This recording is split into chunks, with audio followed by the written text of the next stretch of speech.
Lalong lumalalim ang investigasyon ng isa-isa ng sagutin sa Kamara ng mga tauhan ng Office of the Vice President at DepEd ang mga tanong kaugnay sa issue ng confidential funds. Pinangalanan sa pagdinig ang security officer na tumatanggap umano ng pondo na mismong ang bise raw ang nagtalaga. Nakatutok live si Joseph Moro. Joseph. Vicky, apat na tauhan nga nitong si Vice President Sara Duterte ang humarap sa komite na nag-imbestiga sa confidential funds ng DepEd at ng OVP. At sa gitna nga ng pagdinig, Vicky, ay isinugod sa ospital itong si Gina Acosta. Siya yung Special Disbursing Officer ng Office of the Vice President. Isa siya sa mga disbursing officer na kwestiyon ng Kamara tungkol sa paggamit ng mga confidential funds ng OVP at DepEd noong 2022 hanggang 2023.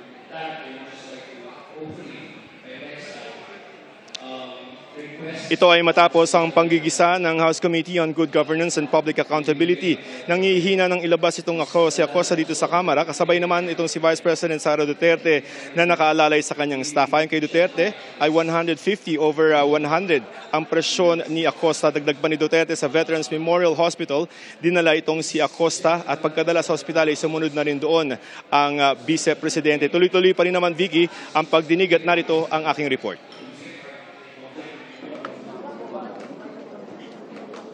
Matapos ang di pagsipot sa ilang pagdinig, humarap na sa komite sa Kamara ang apat na tauhan ng Office of the Vice President at Department of Education para sagutin ang tanong sa paggastos ng confidential funds ni Vice President Sara Duterte.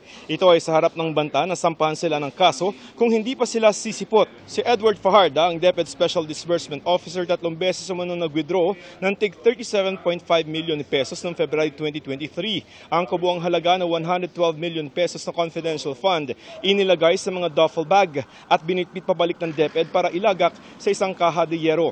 Ang nagbibigay daw ng pera sa mga tumatanggap ng confidential funds ang security officer na si Colonel Dennis Nolasco.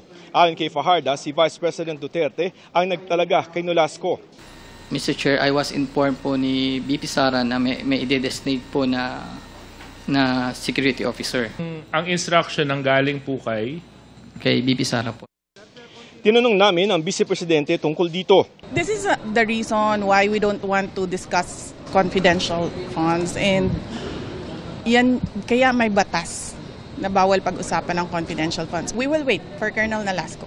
Sabi ni Fajarda sa komite, hindi niya alam kung kani-kanino ibinibigay ni Nicolas ang perang inilabas niya. Base sa liquidation report ng DepEd, nagbigay ang DepEd ng confidential funds sa 7 lugar kasama ang Makati, Davao, Negros Oriental at Occidental.